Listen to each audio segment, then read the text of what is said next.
मैं कांग्रेस हूँ, वही कांग्रेस जिसने 25,000 से अधिक हिंदुओं को मारने के बाद भी पाकिस्तान को 75 करोड़ रुपए दे दिए।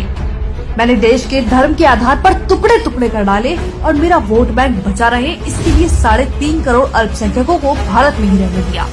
मैंने ही सोमनाथ मंदिर के पुनर्निर्माण पर सरदार पटेल का विरोध कर हिंदुओं से पूजा करने का हक छीना, उन्हें भगवान शिव की पूजा करने से वंचित रखा।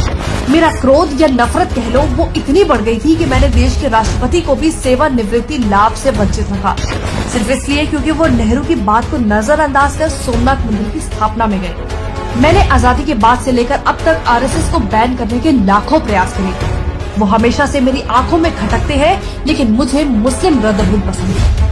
मेरे ही कुकर्मों की वजह से संयुक्त राष्ट्र में भारत को दी गई वीटो पावर दुश्मन चीन के हाथों में चली गई, क्योंकि मेरी नजर में हिंदी चीनी भाई भाई हैं। मैं वही कांग्रेस हूँ जिसने हिंदू कोड बिल तैयार किया और सरदार पटेल के विरोध के बावजूद मैंने इसे केवल हिंदुओं पर प्रतिबंध लगाने के लिए पारित कर दिया। वो मैं ही थी जिसने जम्मू कश्मीर के माथे पर धारा 35 से 370 का कलंक लगाया था। मैंने एएमयू में मुस्लिम शब्द रखा, लेकिन बीएचयू में हिंदू शब्द के इस्तेमाल का विरोध किया। मैंने ही भारत की 90,000 वर्ग किलोमीटर जमीन चीन को सौंप दी और अपनी नाकामियां छिपाने के लिए कहा कि वहाँ तो घास का एक तिनका भी नहीं उगता।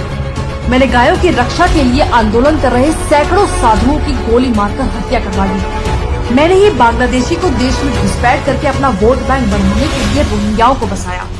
मैंने न केवल हमारी सेना द्वारा जीते गए भारत के अहम हिस्से पीओके को वापस उपहार में दे दिया, बल्कि पाकिस्तान की जेलों में बंद हमारे 54 बहादुरों की परवाह किए बिना पकड़े गए पाकिस्तान के 93,000 सैनिकों को भी लौटा दिया, क्योंकि बुज़दिली तो मुझे मेरे बड़ों से विरासत में मिली है। देश की सेना का अपमान करना मेरी रग रग में है, इसलिए मैंने इंदिरा के हुक्म से इनकार करने वाले सेना प्रमुख सैम मानेकशॉ, जिसने पाकिस्तान पर जीत दिलवाई, उसका वेतन 32 साल तक नहीं दिया। मैं वही हूँ जिसने मुस्लिम पर्सनल लॉ बोर्ड बनाया, क्योंकि संविधान से चलना सिर्फ बाकियों पे लागू होता है, वोट बैंक पर नहीं। मैंने ही देश में आपातकाल लगाकर लोकतंत्र का गला घोटने की कोशिश की। वो मैं ही थी जिसने संविधान में धर्मनिरपेक्ष शब्द को डाला, लेकिन फिर भी हज सब्सिडी देने में कतराई नहीं, और आज भी उसका दुरुपयोग करने में मुझे कोई शर्म नहीं है। वो मैं ही थी जिसने 30,000 से भी ज्यादा सिखों को बेरहमी से कत्लेआम करवाया और उनके गुनहगारों को बचाए रखा। गरीबी हटाओ का नारा देकर देश को गरीब बना दिया और देश का सोना गिरवी रखवा दिया।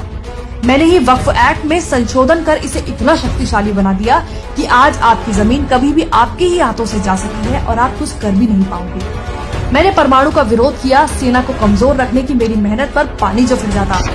मैंने रिमोट कंट्रोल पीएम बनाया, उसकी आड़ में लाखों करोड़ों के घोटाले किए।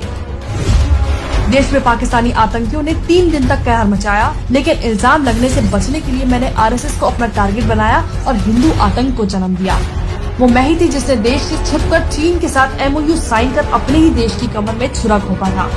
मैंने ही कोर्ट में हलफनामा देकर कहा कि श्री राम काल्पनिक है और राम सेतु को तोड़ने की कोशिश की। मैंने वोट बैंक के लालच में हज पर 50% की सब्सिडी दी, पर अमरनाथ यात्रा पर 25,000 का टैक्स लगाकर सारा पैसा वसूल लिया। देश में महंगाई को 2 डिजिट में रखना ही मेरी खासियत थी। मैंने सीएए पर लोगों को गुमराह कर उसका विरोध किया, जिससे देश की करोड़ों की सरकारी प्रॉपर्टी को नुकसान पहुंचा। मैंने सेना को राफेल ना मिले इसके लिए अंबानी को बदनाम किया। मुझे अपने अस्तित्व को बचाने के लिए चुनाव का ढोंग करना पड़ रहा है, क्योंकि कुछ लोगों को परिवारवाद पसंद नहीं। मैं कांग्रेस हूँ, मुझे नफरत है इस देश से, इस देश के हिंदुओं से। इसलिए मैं चाहती हूँ कि मुझे सत्ता में एक और मौका मिले, ताकि मैं हिंदुओं का इस देश से पूरी तरह विनाश कर पाऊँ।